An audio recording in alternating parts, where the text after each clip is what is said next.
platforms.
Hi guys, this is Daniel Alexander Cannon here on the Supernatural Show.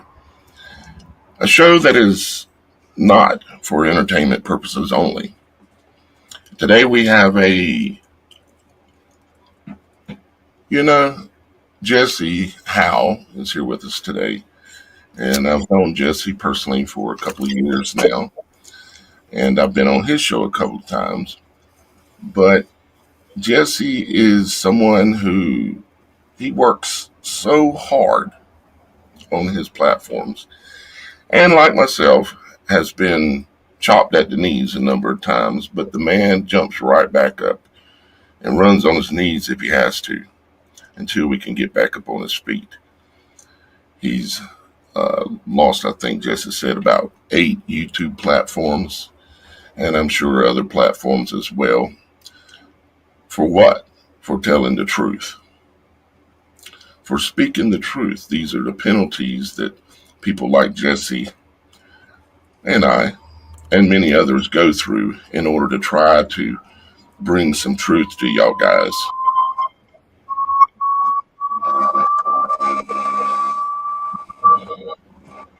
Is that on your side, Jesse? Yeah, I was just clicked to the link. I guess you might have heard it through my headphones on the microphone, but I put it on to. I just wanted to see. I opened up your YouTube channel. Okay, yeah, it sounded like a siren or something. Anyways, Jesse is an honorable man, and we can still hear quite a bit of feedback, Jesse. Oh yeah, I'll just put it on mute. That sounds like a siren or something. I apologize.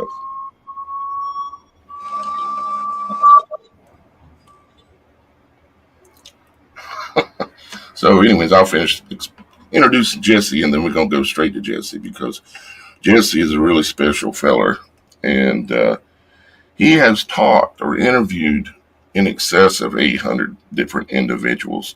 A few more than once, like myself, he's interviewed twice. But he's talked to people all over the world, not just average, normal people. This man talks to some of the greatest minds, or should I say greatest free minds, around the world. And I really want to dig into Jesse today and try to understand what he's learned, because he set out on a mission to find the missing link, which is the name of his channel, the Missing Link Live. Like, I'll show you his website, or his Rumble site. Actually, do you have an actual website, Jesse? No, we actually haven't created a website yet. Just been so busy with all the shows and booking and trying to keep the head above water that I know how to design websites. I went to web design school 25 probably years ago, but just haven't, had the time or, know exactly how I want to create it. So we're just on platforms. We don't advertised. With everything is we've never paid for a subscriber. Everything is just all organically grown from word of mouth and people sharing our stuff out. All right. So Jesse, let me ask Jesse a question. If Jesse was interviewing Jesse, what would Jesse ask Jesse? Jesse was interviewing Jesse. What would Jesse ask Jesse? That's an interesting question. I've never heard that. Well, you know, Base. some of your deepest understandings are. You're seeking knowledge. What have you learned? What would Jesse ask Jesse? Because Jesse needs to tell other people about this. Well, the thing is that everybody's got a story to tell, and we are looking for any missing links about the world or the person that is being interviewed. We're obviously we're not looking at the monkey as the missing link. That's not, we don't believe in that fairy tale that we evolved from monkeys, so that has nothing to do with that. But people really believe what they believe, even if it's false teachings, even if it's false doctrine. And it's a lot harder to, when you got a good BS detector, to detect someone's, not being honest when they believe in something that's dishonest and they truly believe it. And a lot of people can maybe view or see the same type of, say, supernatural occurrence. And if someone is very religiously indoctrinated, they're going to see it as an angel or a demon. And if someone is very scientifically indoctrinated, that same entity or spirit could maybe come to them as an alien or some other thing, because they're going to meet a person where they're at, And so I kind of see things that, there is source energy creation. There is, God who connects with each and every single one of us in different ways. And, there is this supernatural force out there. And that if someone needs to have an experience with, say, a good alien, that angel of light maybe pose as an alien, because that's where that person needs to see that person. And I've interviewed a lot of different people on the spiritual realm, on the contactee realm. And, that's a question I'd like to pose them, is that, do you think that this energy, this source creation, is meeting you where you're at because you believe in these aliens, so they're going to more pose as an alien, because maybe you would reject, if you're scientifically or alien based, you would reject it if it came looking like an angel or a demon. I've heard the word familiar spirits before related to that kind of way of thinking, and it does make some sense that maybe you would be approached by certain things, because I've probably spoken to you about how many times I've had angels come to me. If you remember from some of our previous conversation, they come to me as a ball of light. Um, they The majority of the times it was pretty close up. It was like maybe 30 to 50 yards right in front of me, and they would always appear normally directly in front of me. So they came to me, these supernatural entities came to me as a ball of light, in which over the years, I started researching and digging and reading historical texts and biblical texts and non-biblical texts, and looking at paintings and looking what previous men that seen these things, what they thought. And what they thought as well confirmed what I was feeling, is that they are supernatural angels. But going back to what you were saying, it's interesting, the thought of they've got to come to you in a way that you're going to relate to and interact with, maybe, and then over time maybe it can ultimately turn and evolve in what you're dealing with, in order to take you to this place that ultimately you need to go and need to learn. So yeah, I like that way of thinking, Jesse. So tell me more about what Jesse would ask Jesse.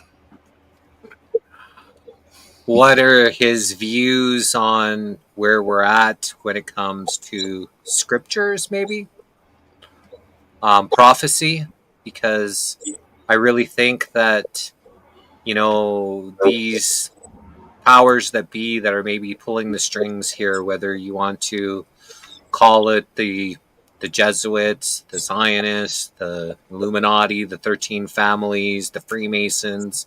I think they're all kind of interchange one and the same, maybe all working together, and I think they're using people's, faith and belief in God and the Bible scriptures, and they're using it more of a playbook, and they're making things happen for people to, oh, look, it was prophesized to happen. And because I never think that God would want any of what's in Revelations to happen. I don't think God wrote that this is what was going to happen. I think that it was actually written in order for dark people to justify their shitty behavior, and a means to get people to go along with their enslavement, because prophecy said it was supposed to happen. So I think that is more of a playbook than actually something that was prophesized to happen.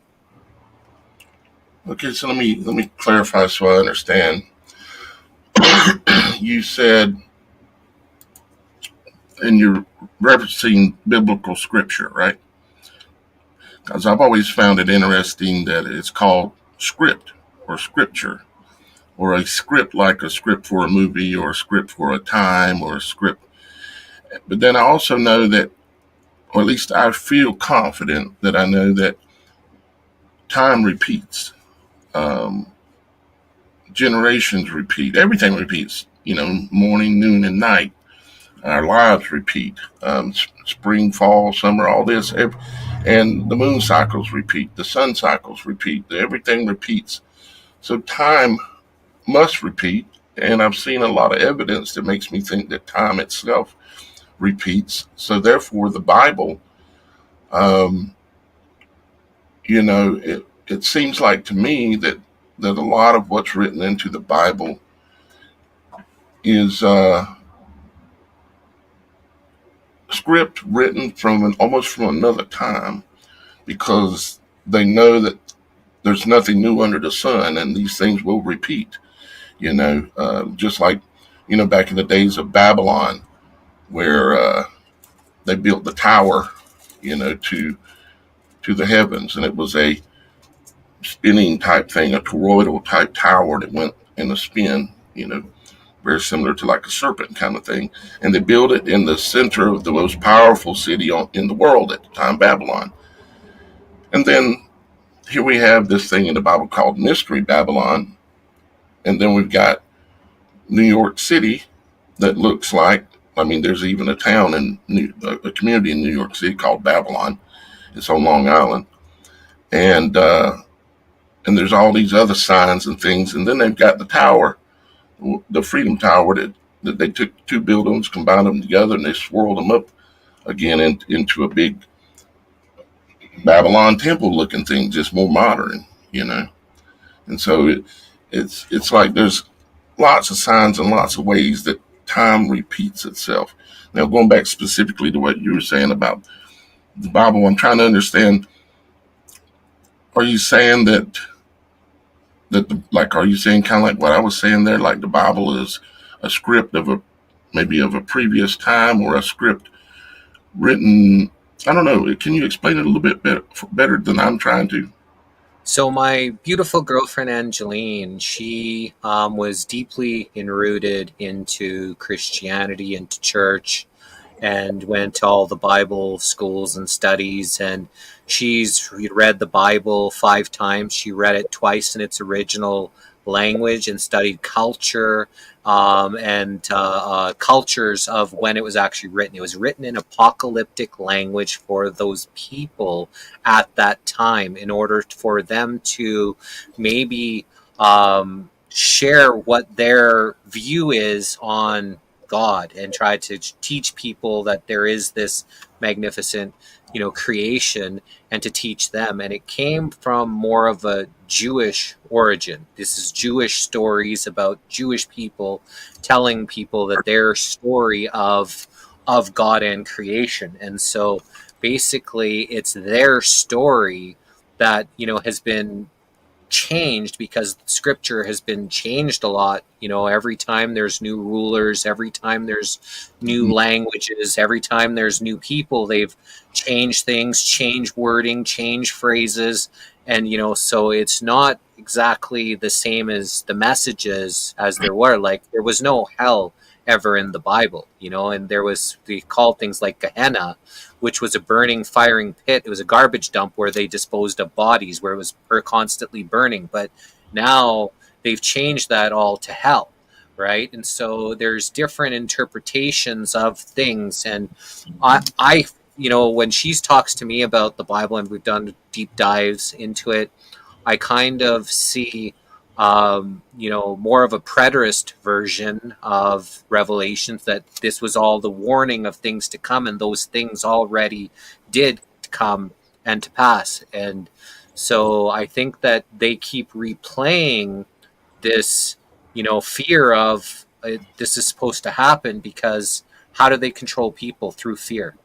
How do they control people? It's always end of world's coming, apocalypse is coming, Revelations is happening. And whether it was this year or in year 2000 or in the 80s or the 60s or 100 years ago, it's always constantly this fear-based programming. And if people are on edge, if people are afraid, if people are, wondering about the mark of the beast and how, nobody's going to be able to feed themselves, then they're not truly in balance, and they're forgetting about the power. The kingdom of God is within you.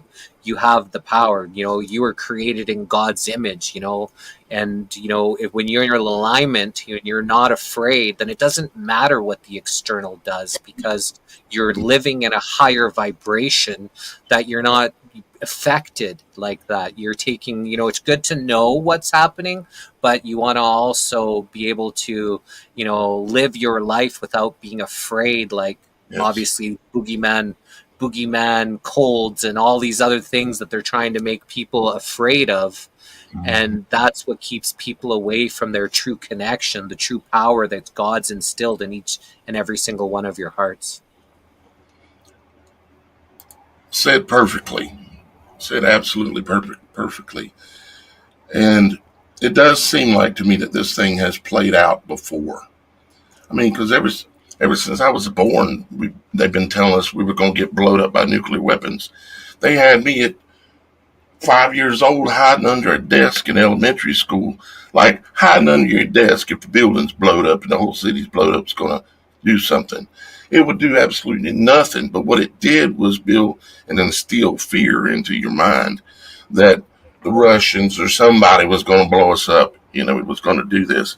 And here we are waiting our whole life until you get to the point where you wisen up enough to realize that all this is a script they're playing out. And it's easy to see also that they're the ones that are fulfilling very intentionally the different prophecies and scripts right out of the Bible. They're literally, they're like, okay, it's like Elon Musk is like, all right, I'm gonna play the role of the dragon and play this out in a symbolic way, because he is. I mean, the dragon is said to have 7 heads, right? And it blows fire like a rocket. And then he just happens to call his rockets and his capsules and stuff dragon capsules, right? And it says it has 7 heads, and his new starship that he's claiming he's launching is going to go to Mars. It has the seating for 7 heads in it. The starship seats 7, and so it has 7 heads, and it has all these horns, 10 horns. Well, it happens to be also that Starlink has built 9 rockets And the number 10th rocket is the biggest rocket ever built, and they're going to use it to launch the Starship they claimed going to Mars. They're going to use it to do that. So they're like just symbolically playing the roles out. I mean, not just Elon. I mean, to be honest with you, all of them are involved, including Trump, whether you want to like it or not. If somebody's watching, they go, "Oh, he said Trump's bad." What I said is that Trump is fulfilling scripture. He's doing it in lots of ways. Most of it is symbolic, symbolism, the way he um, surrounds himself with different kinds of everything. His building that he lives in on the 66th floor, and the murals that he's got in his penthouse that's laden in gold. And it's murals of all these white horses, and then he's got Apollo statue sitting on his coffee table, and they're just literally playing it right out. I'll show you a better example right now, as a matter of fact, Jesse, and then I'm going to be quiet and listen to you some more, but I want to show you this real quick. And on the side of Trump's building, he's got upside down triangles with six trees on each side of the triangle to make a 666 triangle with 6 trees on an upside down triangle. So there is lots of symbolism that makes you things that make you go, Yep, there is indeed, and it's on purpose. I showed this recently, so a few of you guys have seen it that are watching, but I want to show it to you. What this is, Jesse, it is the uh, SpaceX launch patches for a particular mission back in, it was actually July 15th, I think it was, or the 25th of 2020. Okay, right in the beginning where they were rolling out the pandemic, right? And these patches were for this launch that they were doing, sending up a couple of satellites. And these patches, there's one of them that has a rider on a white horse, and there's one of them that has a rider on a red horse.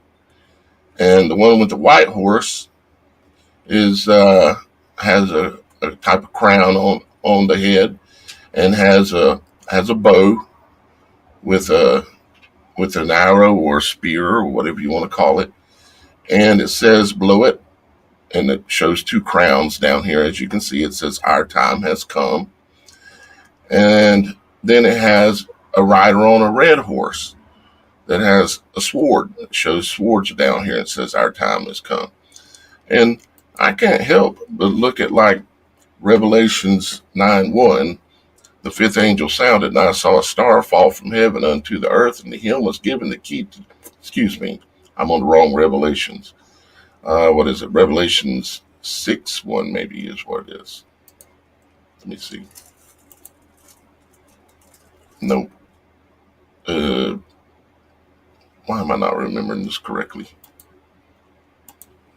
I thought it was 9.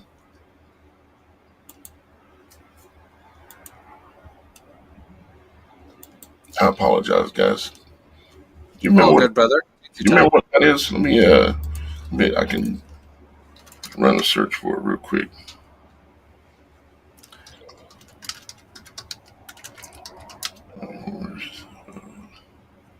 When it comes to some of these signs and symbols, and like you mentioned of Musk, and I think he's the ultimate troll. He likes to troll people. He likes to wear a Baphomet costume with upside down crosses. Is he doing that because that's what he believes, or is he doing that to get reactions out of people and to troll all the people that oh look, see, and it's bizarre how polarized everyone is. And we just try to look at everything objectively, like honest journalism. If someone does something good, it doesn't matter who they are, we can say it's good. And if someone does something, no matter who they are, that's not so good, we'll point that stuff out. We're not going to lead just because someone is who they are and they've done some bad things. We're not going to make excuses for, like we see a lot of people doing. And when shitty behavior is shitty behavior, And you need to call that out when it is. And good behavior is good behavior, no matter if it's done by Trump, Musk, or anybody. So I'm just looking, I'll know them by their fruits. And by their fruits, that's how I shall judge. And if, someone, repented, God touched their heart, no matter who or what they were, and they're repenting, doing better, and being better.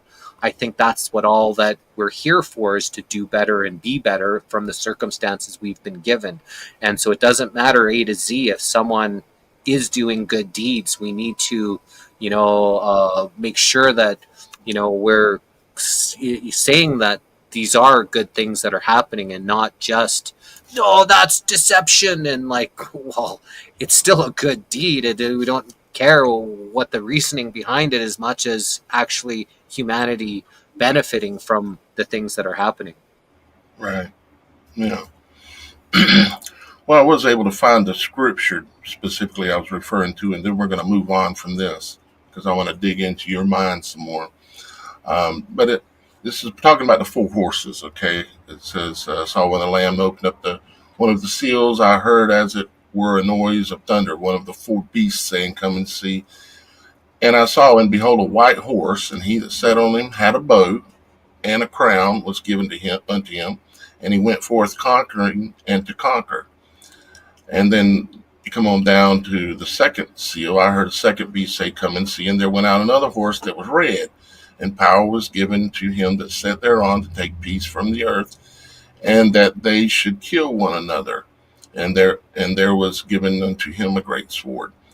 So when I look at symbolism, like this is SpaceX putting this out, and this was the National Reconnaissance Office that sponsored the satellite supposedly, and they're basically clearly symbolically showing the white horse with the white rider with the bow, with the crown, as you can see down here, and on the head, saying our time has come. And then you got the red horse and this white horse. What this is, I really believe it's something that presents itself as white. It's very powerful. It has authority, and it carries something that pierces. Well, to me, and this has been that horse has been riding for quite a while, but to me, that horse is the medical industry and the scientific industry and the pharmacia industry is that white horse. And now that white horse has been riding, and now it's really been riding with the plan demonic. And now we have them saying that this red horse, where it says that this rider will cause them to kill each other. And it's like, how, it's just my opinion, but how blatant can it get? That they're showing us that they're playing this script, they're rolling it out. And a lot of people will never understand it. A lot of people never see it. A lot of people, if I showed them this, would say, "Oh, you're pointing at a cartoon and saying it's this or that." Some people just never get it. But what are your thoughts on this, Jesse? Yeah, well, again, I think they're using scripture and creating the symbolism to either troll or to get people to think that, look, prophecy's coming true, because these symbols are all they're showing us. And part of their doctrine, these, shot callers, puppeteers, the predator class, Luciferians, is that they got to tell us what they're going to do to us before they're going to before they do it, because they think they're going to be absolved from universal or karmic liability. Take your wash your hands. Yeah, because people are doing it to themselves, opposed to nobody forced anybody to stick anything in their arm and to inject any poison into them. Nobody forced anybody. As much as, you got pressure and jobs, there was no military coming door to door. So people willfully put this stuff into them. There was the biggest, marketing campaign ever. They spent $1 billion. They threatened travel. They threatened jobs. They threatened all this kind. But really, it was your choice to put that into you. And this is what they're about, is that they're making people, choose now the technocracy of They choosing to upload your consciousness, become part of the mainframe. Like, look how many people are now sucked into this metaverse, into this computer world. How much time does each and every single one of you spend online opposed to spending it in real life with other people?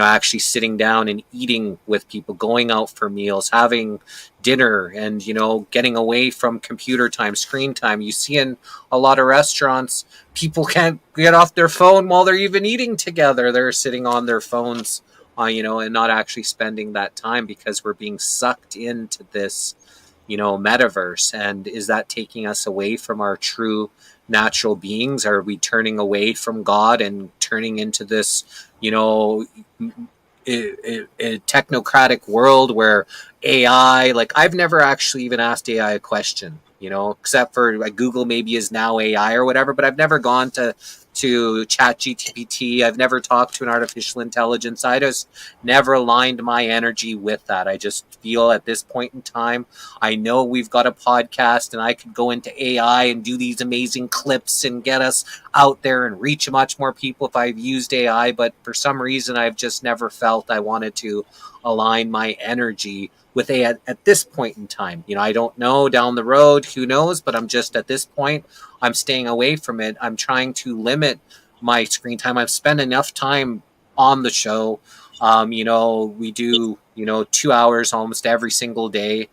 We've been trying to take weekends off, but like we have an interview tomorrow with Judith Very Baker, who is Lee Harvey Oswald's girlfriend, when they framed him for the murder of John F. Kennedy. So we're interviewing her tomorrow, an 80-year-old beautiful woman who's gone through some crazy stories, booking and, sharing out links and emails. And we spend so much time that it's nice to get away from that and go hug a tree and take the dog for a walk and have, dinner with, my beautiful girlfriend or my mom, or, just do things that are real life opposed to, having this internet being the full focus of our lives and gets people away from true reality. And I think that's what they want is, you're a lot more programmable if you're not growing your own food, you're not, having real relationships. You just suck in everything that this computer or screen or phone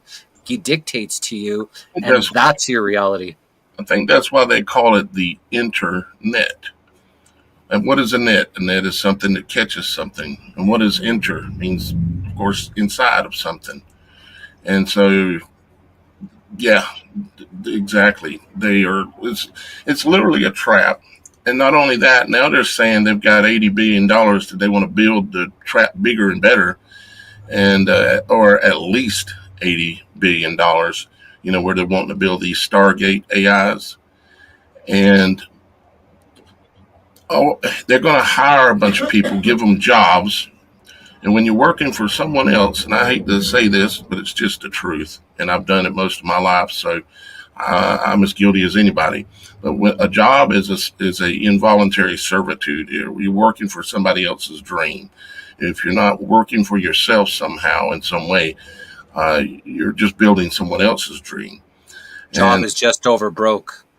yeah, exactly. You're never going to really make it with a job unless you sell out big time to some of the big industries like entertainment and or just sell out in general. Because if you're doing something like we do, they're going to shadow ban you. They're going to do all kinds of things to slow you down, make you want to quit, everything they can, because they do not want us to be successful and even be able to be comfortable, really. So it seems like a never-ending struggle, of course, and I know you can relate. Yeah, 4 years of doing our show. It's coming up on 4 years, in about a month or so. We've done almost 1,000 interviews, and it's cost us more to put on what we're doing than we've actually, gotten for it. So basically, this is our service to humanity because we've made no money off of doing this, and we just feel God wants us to be doing this. We have no idea who's going to come next and who we're going to interview next. It's just wild. We're booked 2 or 3 months in advance always to get onto our show, we just presenting information, and we feel that this is what's in alignment. So if one day down the road where somehow it comes back to us, then great. But if not, I feel good that we're doing what we think we're in alignment and God wants us to be doing. And that's all that matters to me. Right. Yeah. Yeah, I feel the same way. So all these people you've interviewed,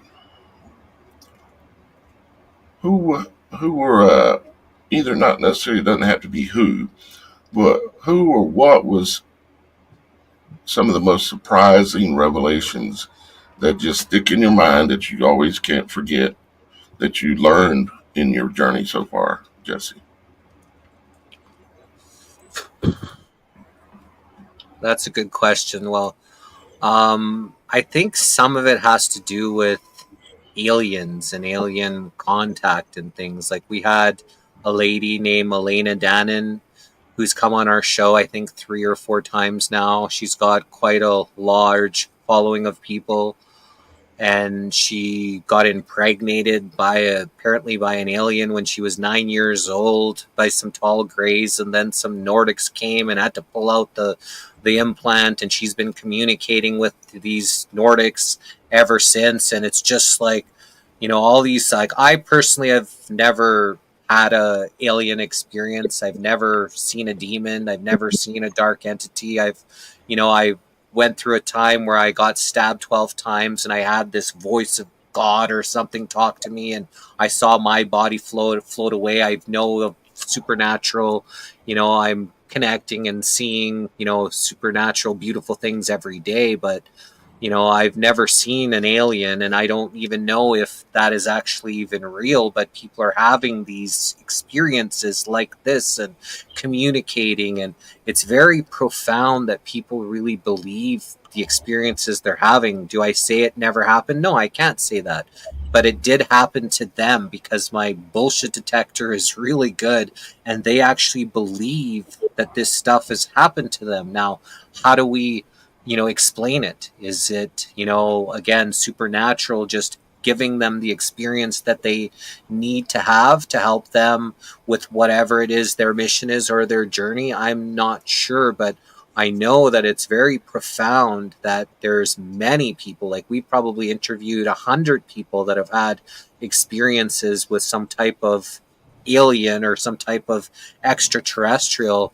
And I find that fascinating that so many people truly believe that these experiences they're having are real and that it's happened to them. Yeah, I've talked to, not as many as you, to be quite honest, but I've talked to a lot of people in interviews, and it's some of the things that people testify in their testimony that happen to them are absolutely supernatural. And who am I to say that they're lying, you know? And like you said, I got a pretty good bullshit meter, because my whole life I've dealt with people. And I know we've all dealt with people, but it's different in my situation. It's a long story. I don't want to get into it right now, but I find it very interesting that people have these experiences that they believe, and I believe them.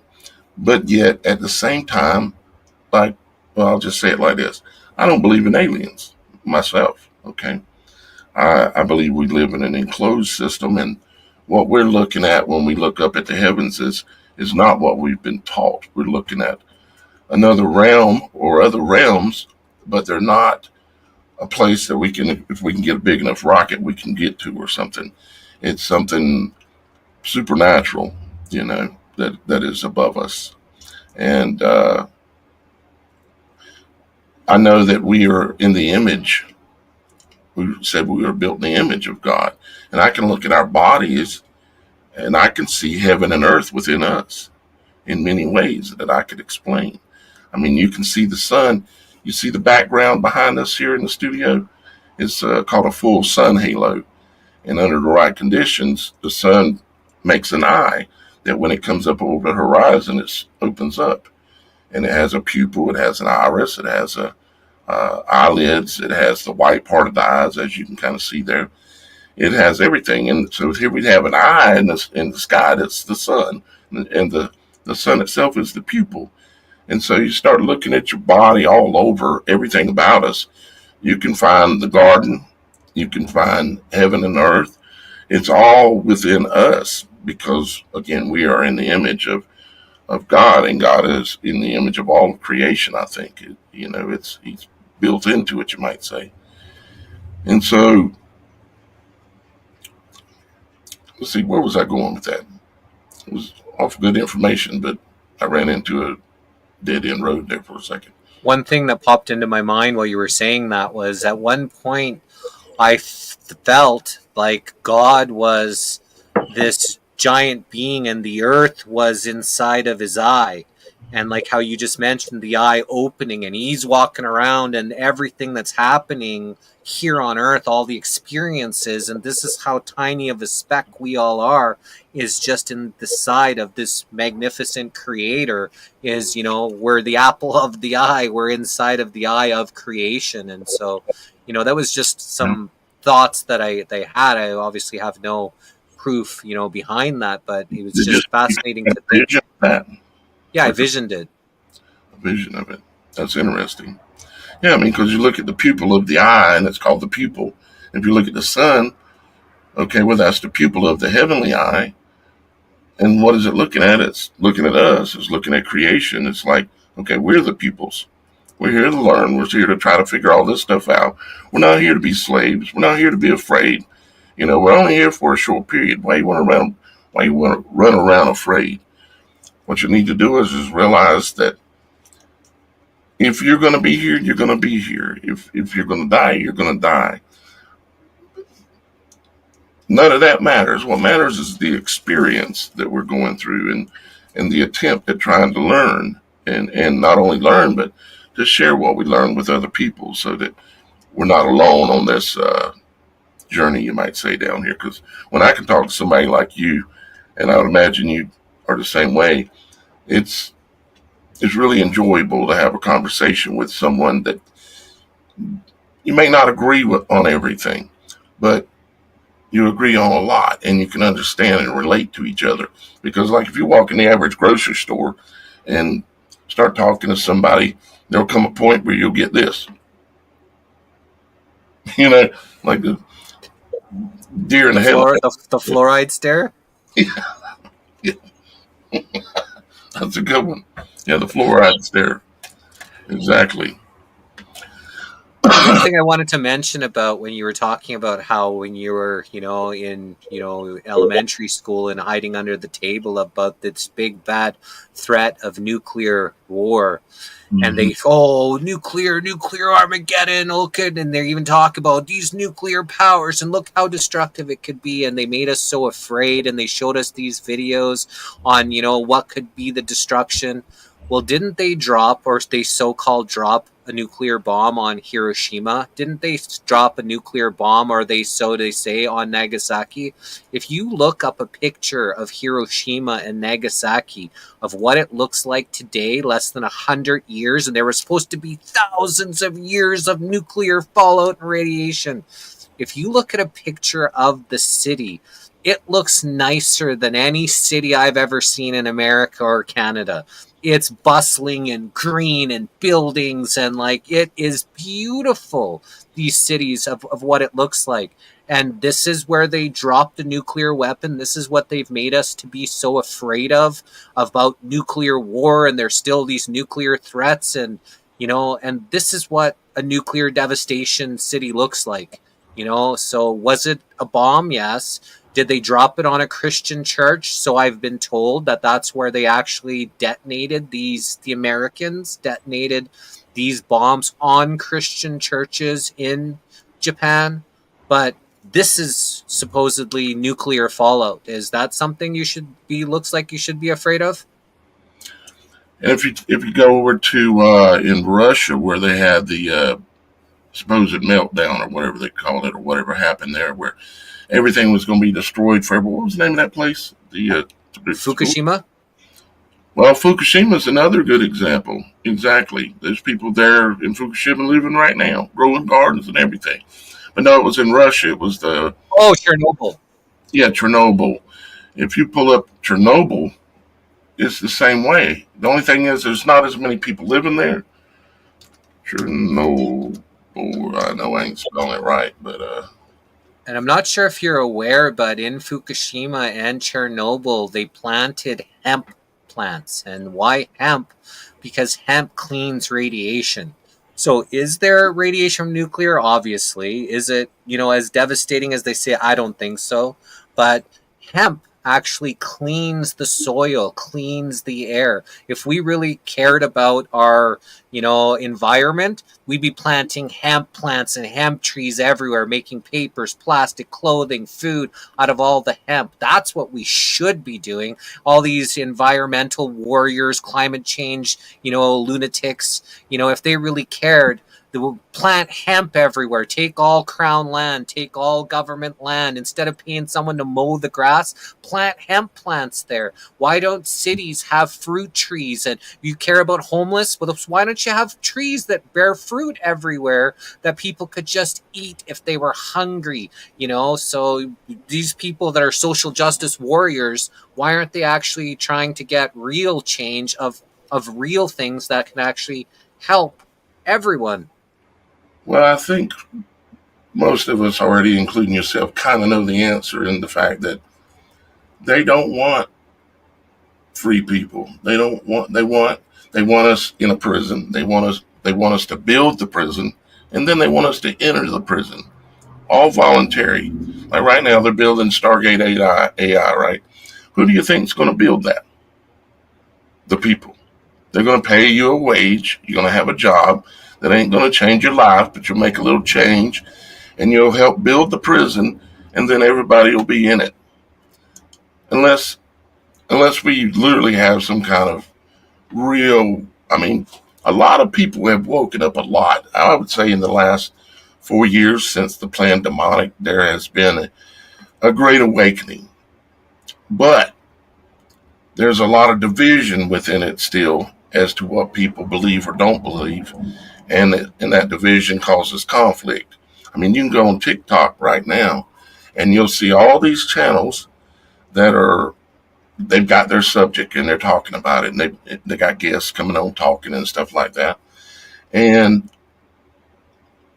but they how would you say,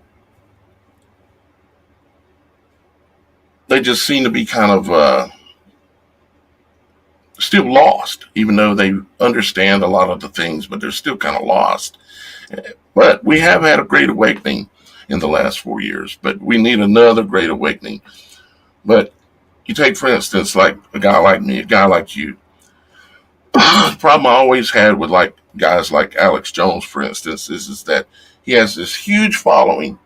He's making all this money, scaring the heck out of everybody about everything, but he never has a solution.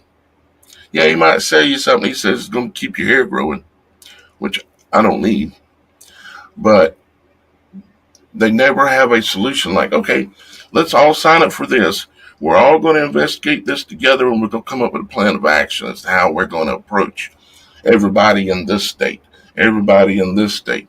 If you start doing that kind of thing, you know what they're going to do? They're going to call you a cult or a terrorist. And then what happens is you have the Matrix, Mr. Smith syndrome come over people, and they'll turn you in. Your neighbor will turn you in. Your sister will turn you in. They'll work against you and say, no, we want the prison. Don't be messing with my reality. I want the prison. And I'm going to go help them build it.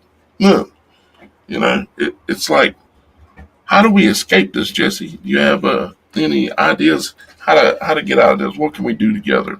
me and you and other people, after we work together and get out of this plane that's going down like that, as a Yeah, country at least. yeah, crash collision course for destruction is what their current trajectory is on, is because people are too busy being adversarial with each other. And the only thing that they're afraid of is a united front. They don't care if you think blue or you think red. They don't care if you think it's contrails or chemtrails. They don't care if you think that there's only two genders or there's 50 genders. They only care that you fight about it. They only care that you're in conflict with others about it. They care that you're polarized to see people as your enemy. And that's the problem, because once people put down, like, say, hey, you can believe in anything you want as long as you're not harming me, my family, others, the environment, go ahead. You want to have sex with whoever you want to have sex with, but keep that private, keep that away from the children. Children shouldn't be taught about sex and sex changes and all these anal and all these crazy things that they're teaching like people in elementary school. Like, this has become more than insane. And so what people have to do is start working together. Say you had a clipboard and you had name, phone number, email address, and then, a couple questions. Does this person believe in this, pandemonic? Did this person believe in injections? Does this person, just a few questions, and just go around from door to door to door. Each and every person was listening, got a little clipboard. Now you would know who's on your side, who's not on your side, like you talked about, who would turn you in an instant. Now you can start building some alliances and make a little email list, and you could say, like, have a little, we're going to get together, start communing with people. Hey, I'm growing some tomatoes. Like last year we had 65 tomato plants and had 1,000 tomatoes. Oh, you're growing some beets. Would you like to trade? Start trading, start growing. Say, they can't control you if they can't, if basically they control people by their food. If at any time they shut off the food taps, because of the way they've created the system with logistics, that you're not eating the food from around your city. You're eating it from, it's coming in from Chile, it's coming in from Ecuador, it's coming in from here, and all the stuff from Alberta, Canada, is being shipped to the US or being shipped to there. So they make sure all these supply lines have to be done by their control and their logistics. But if you're grow your own food, if you don't have to worry about how you're going to feed your family, you're a lot less governable, you're a lot less controllable. So these are some things that people can do, some solutions. Get to know who's your alliances, who's on your side. If anytime something shit does hit the fan, who's got your back? Are you going to be a sitting duck by yourself, all holed up into your house? You got enough food, to how long are you going to survive with your food and your ammo? Or would you like to have some alliances? And, sure, we have this intranet where we've got all these different people from around the world, but how many alliances do you have in your community, in your city, in your state or province? If stuff goes, do you have some land you can go to? So these are things that people can be doing, to make these alliances and get us all stronger and less controllable by the beast.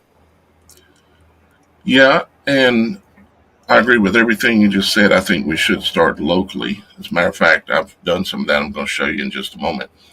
I'm not going to show it, but I'm going to show it. But I think that what you're saying about the food is a really good example of how they control us and keep us from, because, like, for instance, I wanted to, because it's not easy making a living doing what we do, right? Even though it takes all of our time.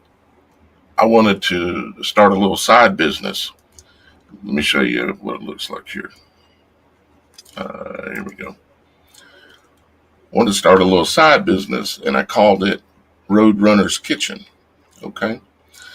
And it's where you could come on here and you could order meals that would be delivered or picked up the next day.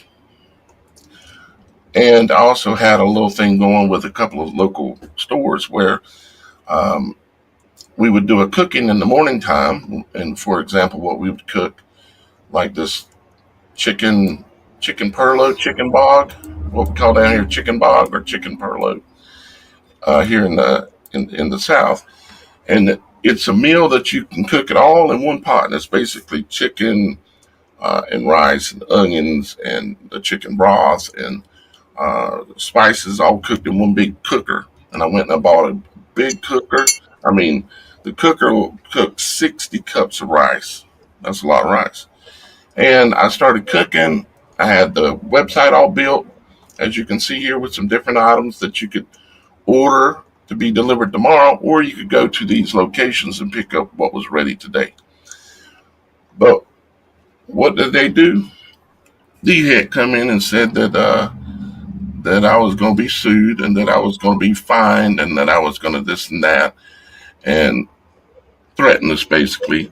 And of course, they threatened the stores, and the stores wouldn't sell the food anymore, even though they were selling well. Uh, and so they shut me down so that way I can't have a little side business selling food. You know, it's of course it was very disappointing. But what I'm going to end up doing is actually I've made my mind up that I'm just going to give the food away. So I'm going to continue cooking, but what I'm going to do is I'm going to take it down and give it to the homeless and to people that look like they need a hot meal. Just cook up a big batch of it, have it all in containers, which I already have all the containers bought. These are like the ones you get from the Chinese places. They're like a plastic tray with a plastic lid on them, pretty good size. I'm going to take it around and give it to the homeless, use it as a way to meet people, just hand them a plate of hot food, and here's your spoon, have at it, because I think that if you're doing good, and it's proved itself to me over the years, because somehow I managed to survive and keep the lights on, mostly is because of the supporters through the show and the people who appreciate it and everything. But they shot me down for selling food. All right, there's no law says I can't give food away. So what I'm going to do is I'm just going to give it away. And really, if you think about it, that's what we should be doing already. We should already all be helping each other and as a community working together, your neighbors. And I know it's hard to work with some neighbors, but you got to find out who you can work with. And then you can start trading and bartering and doing things. Because what I've learned about the beast system is that it can only engage you where you engage it.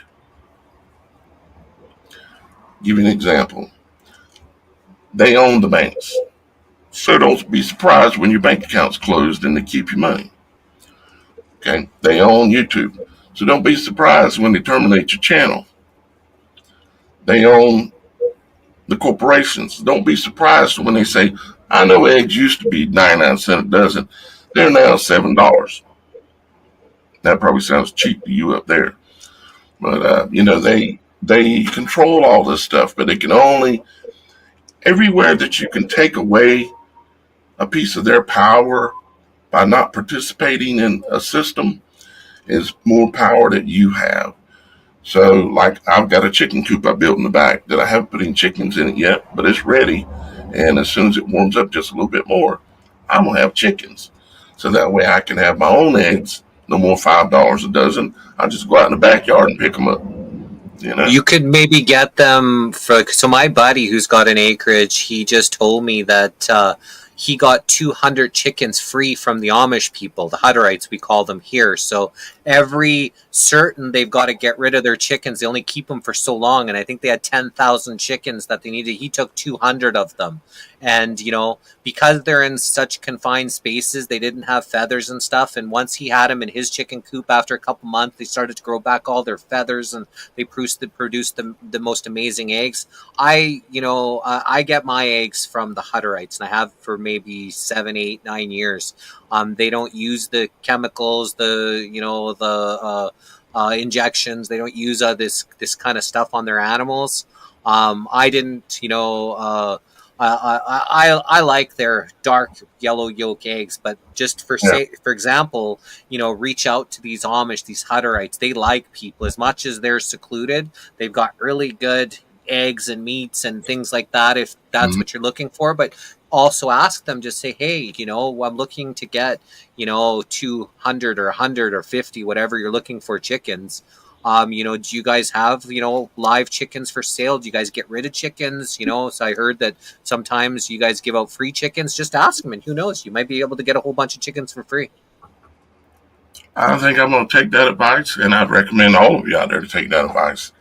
It don't take much. I mean, the chicken coop I built, 90% of it was just scraps that were laying in the woods and in the yard and around and stuff. I took some old boards and that were out there in the woods, literally, when I moved in this place, drug them out of the woods, and they were 2x6s. They weren't brand new, but they were still sturdy. So I just took them and split them into 3 boards. So now I got 3 10-foot 2x2s, and then built myself a chicken coop out of it. The only thing I really had to buy was the wire, basically. Oh, and a little tarp to go on the top. But all the boards and all the screws and nails and everything, I just found all that and repurposed it and built it. And I know somebody's going to say, well, chicken coops are illegal here. Why are you still there?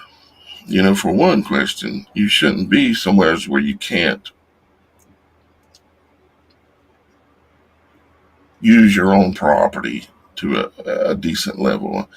And to be honest with you, if chicken coop was illegal here, I'm a smart enough man. I'd figure out a way to work around that.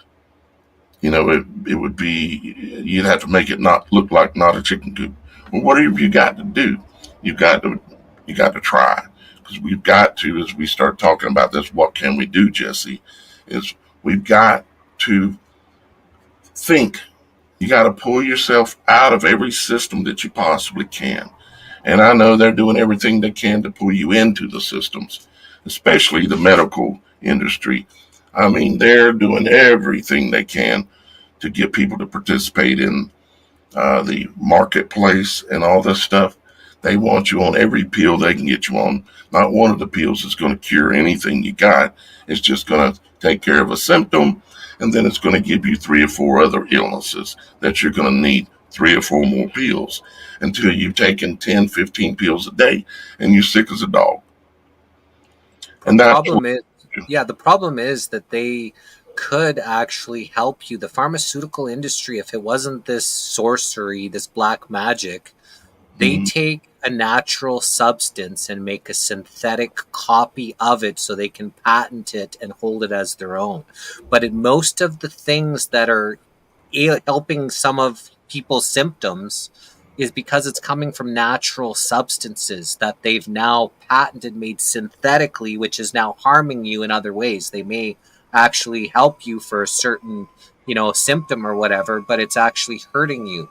But if we actually got back to herbs and dandelion and mullein and, burdock root and real, like real, things that God gave us, yes, that's where the real healing comes. And that's why people that are herbalists and naturalists and naturopaths are more, and even frequency based medicine is getting a lot more popular, because this is real stuff that God gave us, and we don't want their synthetic pharmaceutical black magic copies.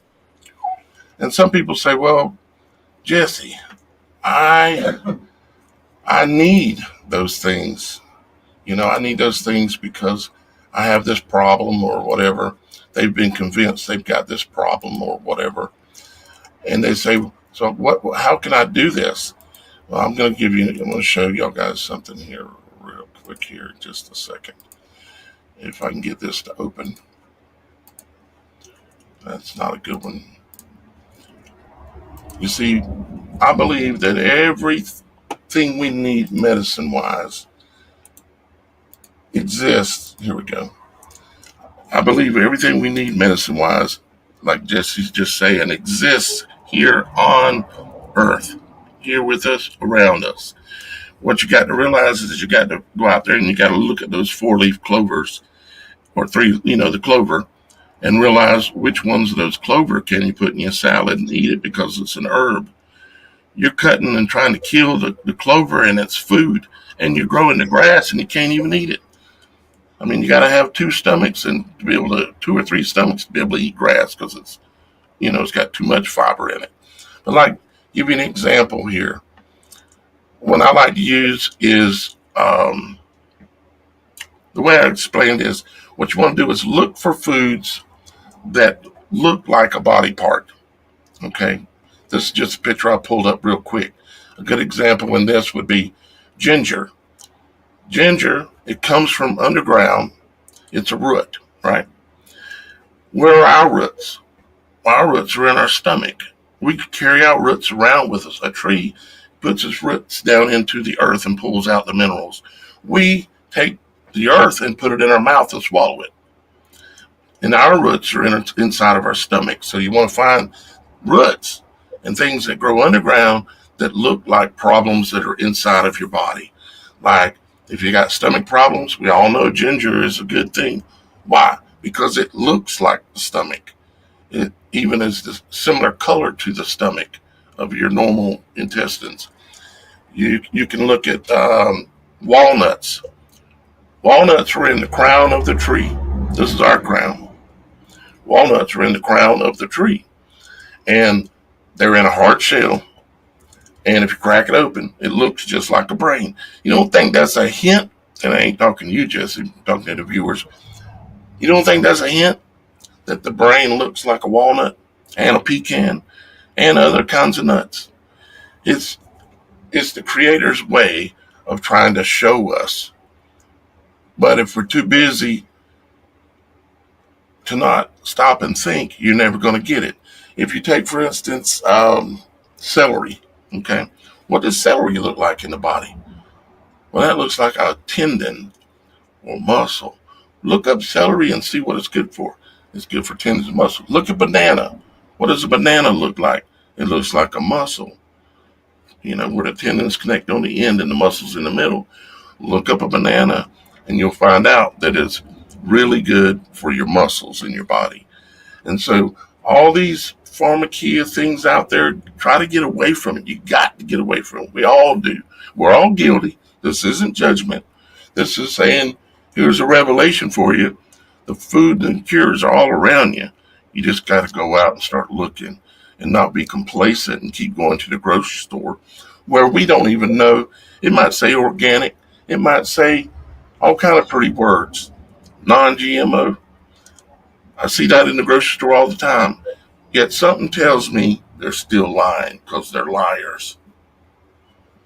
Just remember, if it's got an ingredients list, it's, and they're telling people, well, you should read the ingredients to see what ingredients are in there. It's a warning label.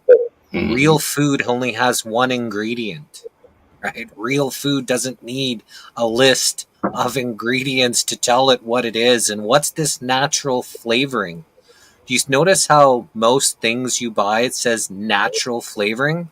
Well, if you look into a company called Seminex does used aborted fetal cells to enhance flavors, and they can feed you things called natural flavoring because it's natural from an aborted fetus. So you don't know if you're eating something that says natural flavoring, what that actual natural flavoring is.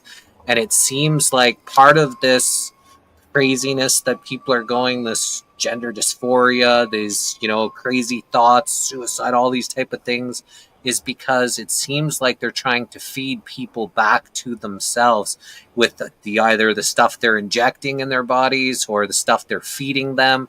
If you're feeding other DNA, you're giving it to your kids and by stuff they're, needles putting into them or, food and stuff, of course your body's going to be going crazy inside because, you're having other DNA inside of it.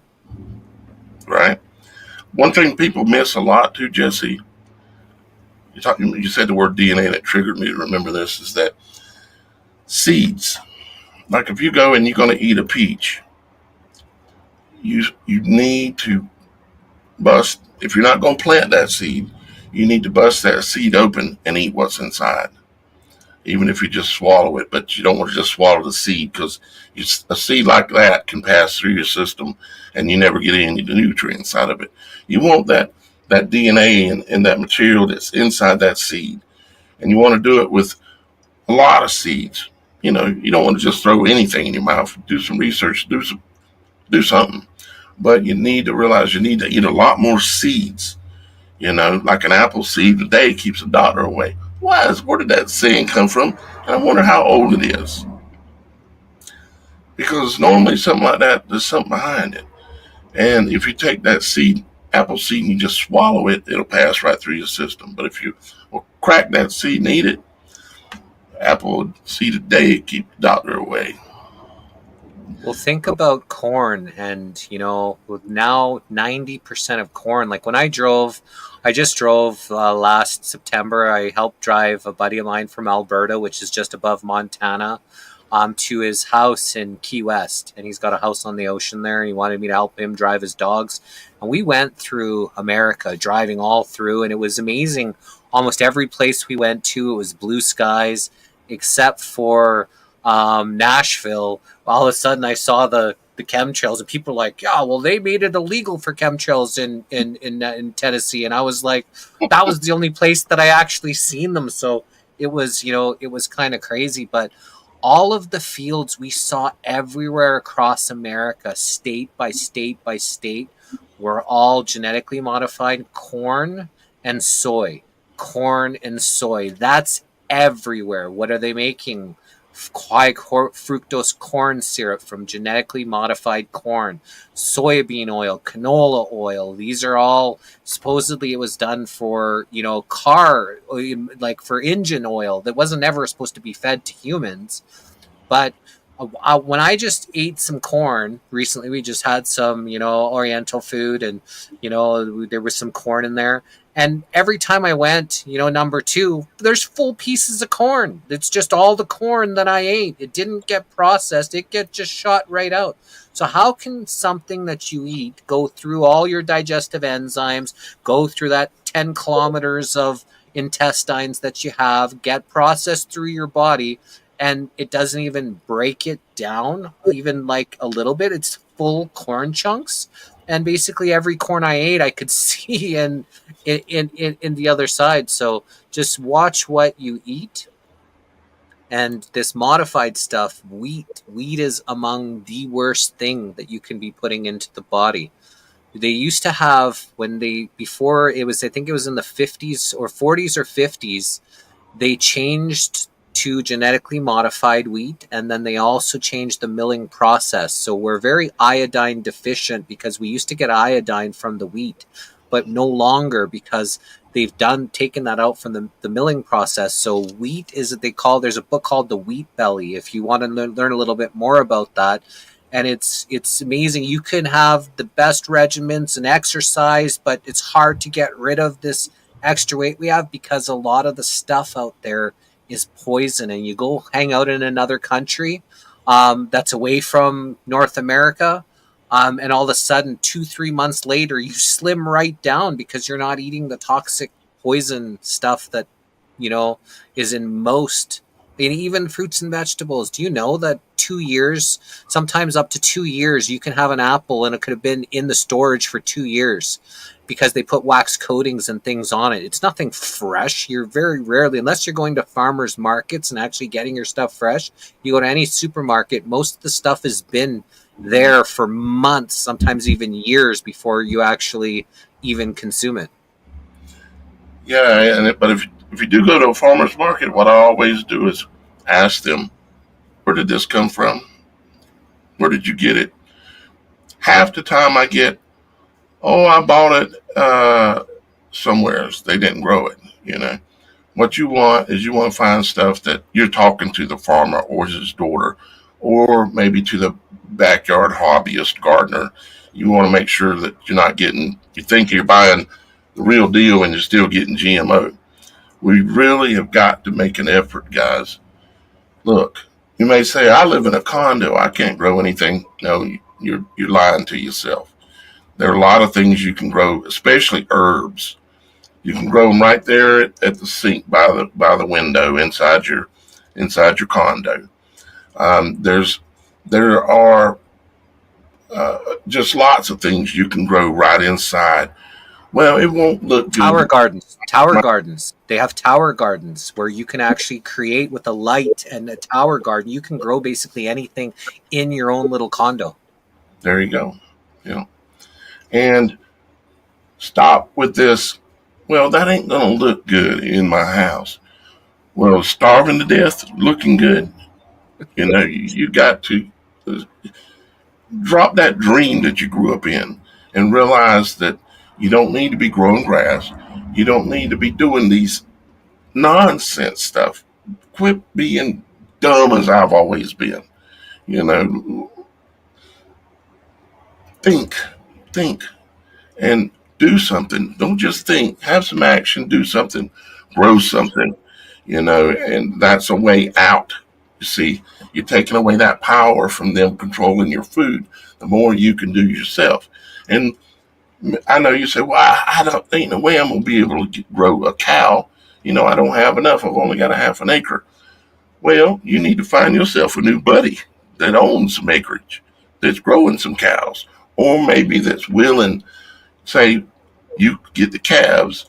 And say, all right, well, let's work out a deal. I'll grow them on your land, and this is what you get, and this is what I get. You can't just be complacent and continue to be a slave, guys. We're a slave to their system, and we're helping them build it. We've got to stop it.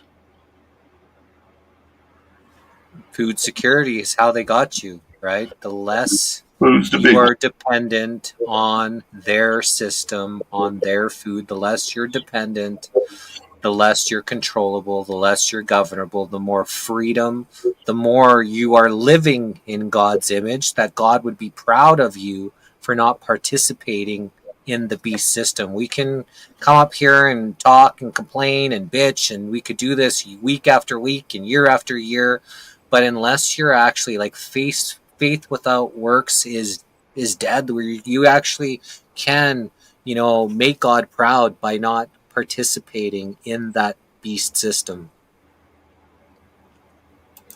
Yep, exactly. We have to realize, like I said earlier, that the beast system can only control you where you engage it.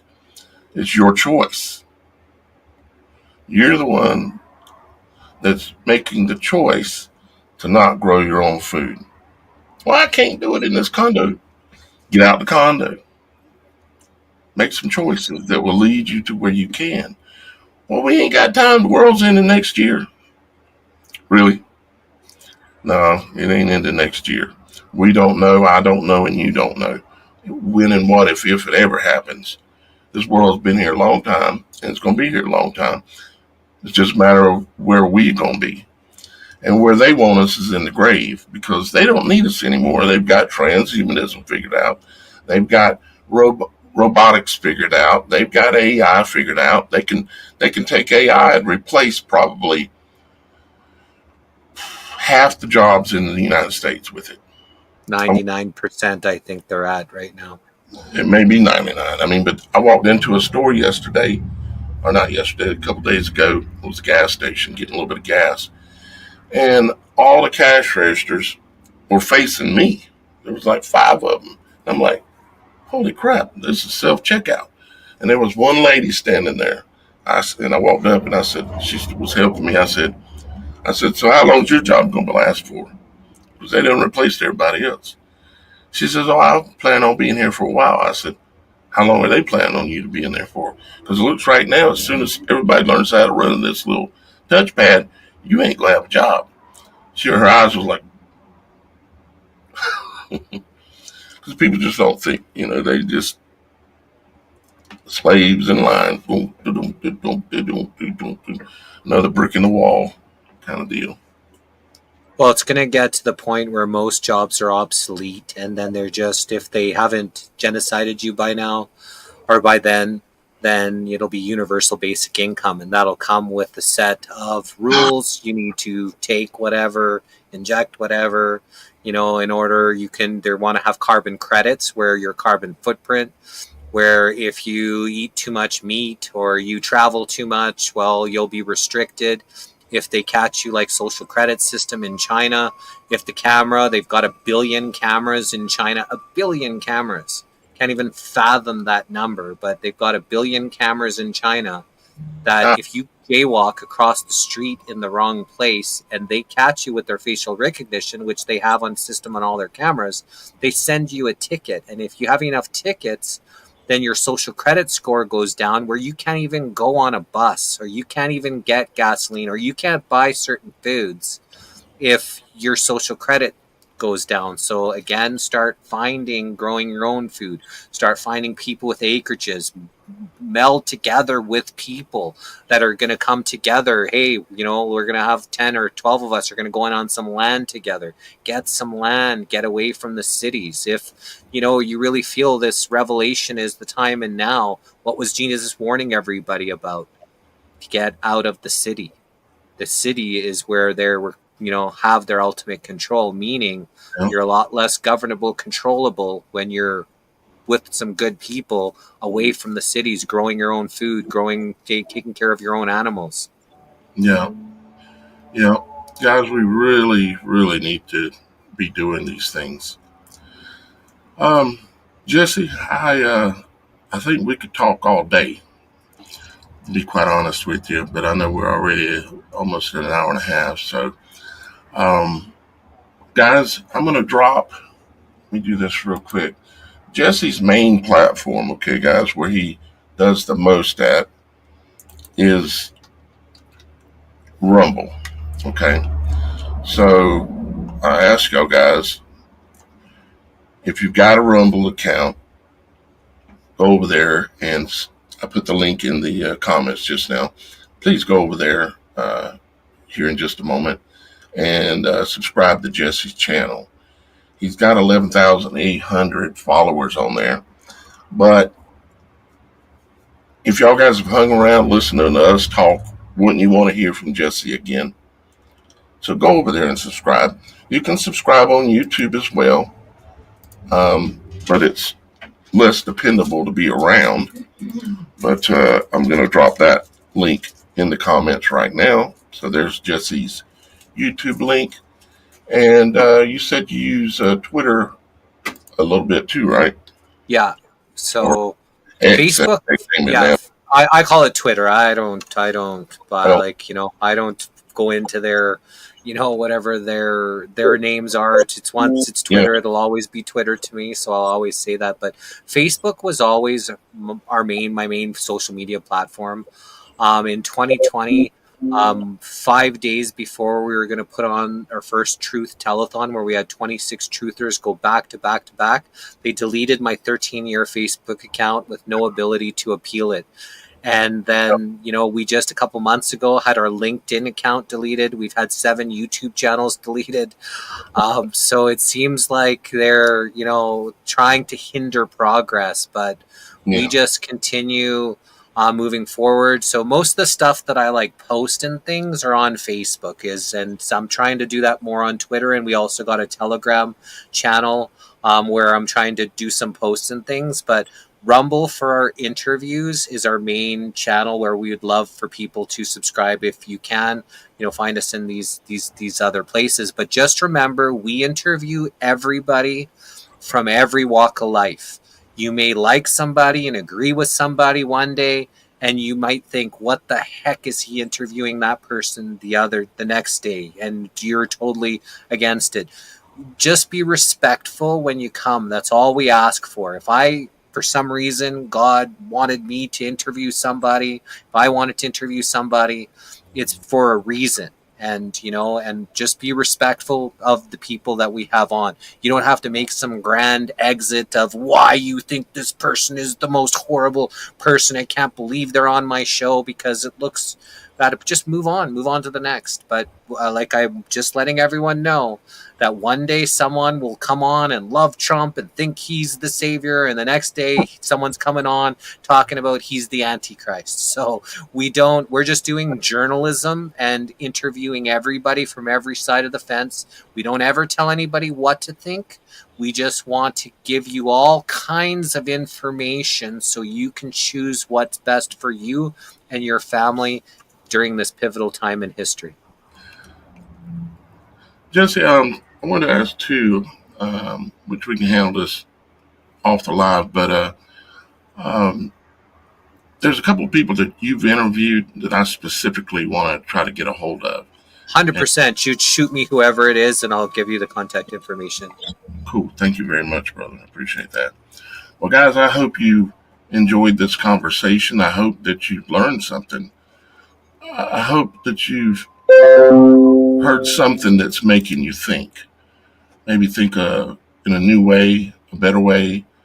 I really do hope that, and because that's the intention. Because money is not the intention for what we're doing. Because I used to make, when I was in the real estate business, which I could still be doing if I wanted to. I'm well capable of doing something like that. I used to make $20,000 to $40,000 every month for like almost a decade. 20 to 40,000 a month. That was a lot of money. But what happened is when I was making all that money, there come a day where they could just take it all away from me, took everything away and burned me down to the ground, because I was heavily engaged into the system. You see, I was selling real estate, putting people in long-term loans, 15, 30 years to pay off a house, just somewhere to live. You got to spend your whole life to pay it off. How ridiculous is that? But they've got control of all these things. And when you're engaged at a high level like that, they can at any moment. And they did. They did, using various methods. But we're not here for money. We're here to try to help y'all guys learn something, think differently. We're trying to do work that we believe our Father would have us do. So, with that being said, Jesse, I greatly appreciate you being here again today, brother.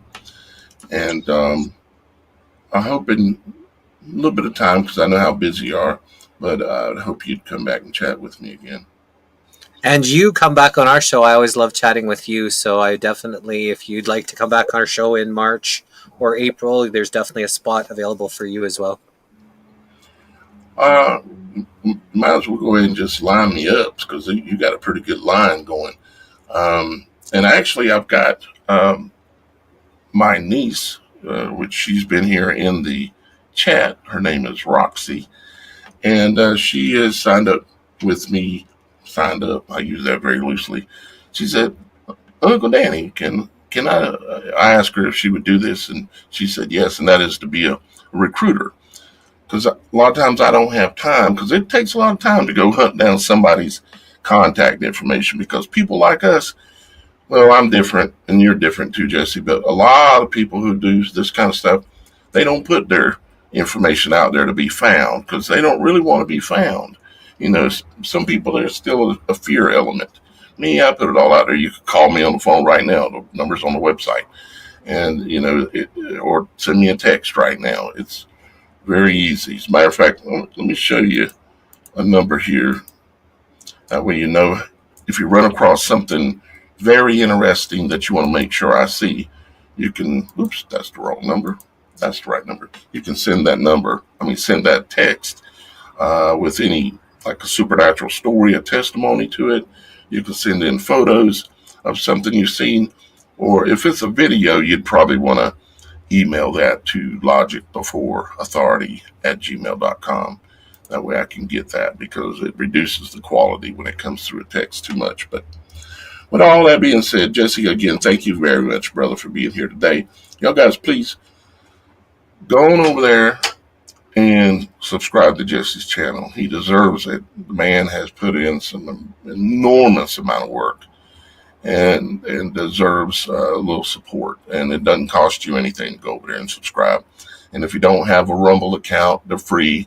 It's very similar to YouTube, except for there's quite a bit more freedom of your ability to express yourself and not have to worry about getting shot down at any moment. Wake up in the morning, go pull up your account, and it's gone, like I've had to deal with 4 times and Jesse 8 times. So I love you guys. I send my love to Jesse and his family. And we will see y'all guys again real soon here on The Supernatural Show.